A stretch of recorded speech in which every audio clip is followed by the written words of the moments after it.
Continuing our Maryland primary election team coverage this morning, we're joined now by Jacob Rubashkin, deputy editor of Inside Elections, to help us break down some of the biggest races and what to watch for tonight. Jacob, thank you so much for joining us.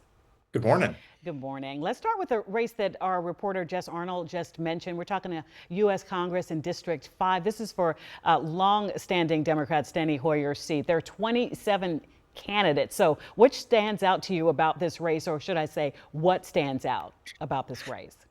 This was a race that a lot of people, including one of those voters we just heard from, honestly never really thought would come. It's been 46 years since this district was up for grabs. Steny Hoyer is the longest serving Democrat in the House of Representatives, so it is a big deal that he is finally stepping down from this seat.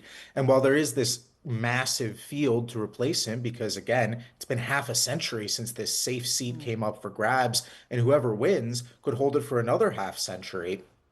We've really seen the field narrow down to just a couple of contenders, the main reason there being money. It costs a lot of money to run a competitive congressional campaign, especially in the DC media market.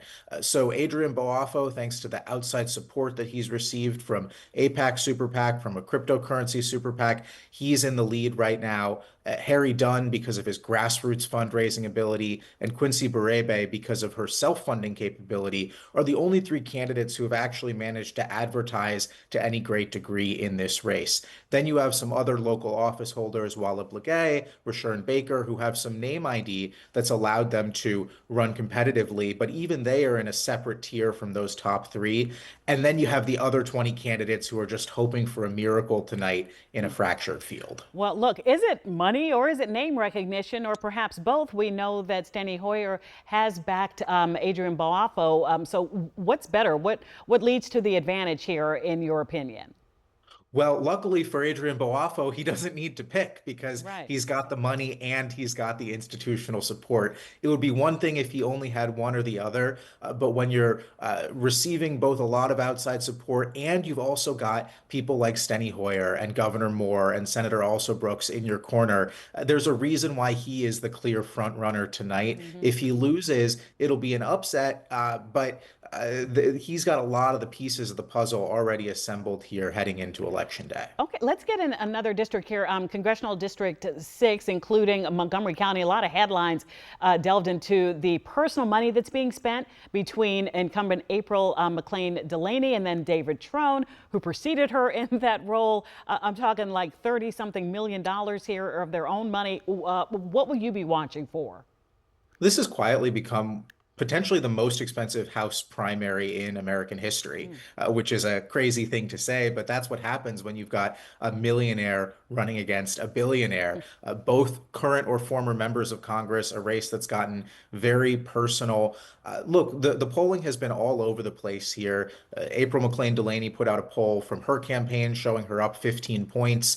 David Trone countered with three different polls from his campaign, showing him up by 2 or 3 points in each of those. It could go either way. What I'm looking for beyond who wins, and I think that it'll be a close fought race, is how much do these other candidates get in the race, especially Alexis Goldstein, who's a former Consumer Financial Protection Bureau employee who's running on a platform all about data centers, an emerging issue in the district and in the state and frankly nationwide. How much has the spending from both Trone and McLean Delaney turned off voters who are tired of seeing their names in ads on their TV screens, on their phones for the last several months and are simply looking for a different option? I don't think any other candidate is going to win. I think it'll be either Trone or McLean Delaney. But let's see if those dollars that they've spent out of their own wallet start to have some diminishing marginal returns after the first 10 million or so. Wow, it's incredible how quickly our time together has passed. Just a quick answer. What do you think about county executive in Montgomery County? Oh gosh, that's beyond my pay grade.